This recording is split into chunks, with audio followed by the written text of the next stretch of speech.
Hello दोस्तों, तो हम लोग फिर से आ गए अपने नए ब्लॉग पे और कुछ नया गाना लेकर के। हमारे साथ हैं सिंगर भाई राम मिलन रखवाला जी। कुछ लाइव सॉन्ग करते हैं। अभी तो आप लोग सुने हैं म्यूज़िक पे, कुछ हम लोग विदाउट म्यूज़िक करते हैं, देखते हैं कैसा है। चलिए एक गाना आप सुना दीजिए अपनी तो, जो आपको अच्छा लगे। चलिए मैं सुना दे रहा हूँ। जो वो गाना मैं वही गाना सुना रहा हूँ कि आपके स्टूडियो से गाना मेरा आएगा अभी नया ही। बिल्कुल।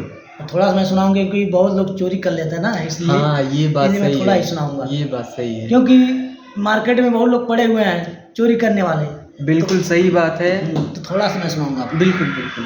ठीक है, देखिए मेरा गाना आएगा, ये गाना है, बहुत ही प्यारा गाना है, जो कि बहुत प्यारा सॉन्ग है। मैं आपको सुना दे रहा हूँ।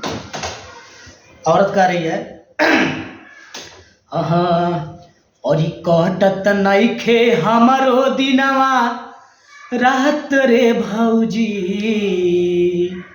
कहत नइखे हमरो दिनवा रात रे भौजी, त हमारे सैया जाके बसले गुजरात रे भौजी, त हमारे पियऊ जाके बसले गुजरात रे भौजी।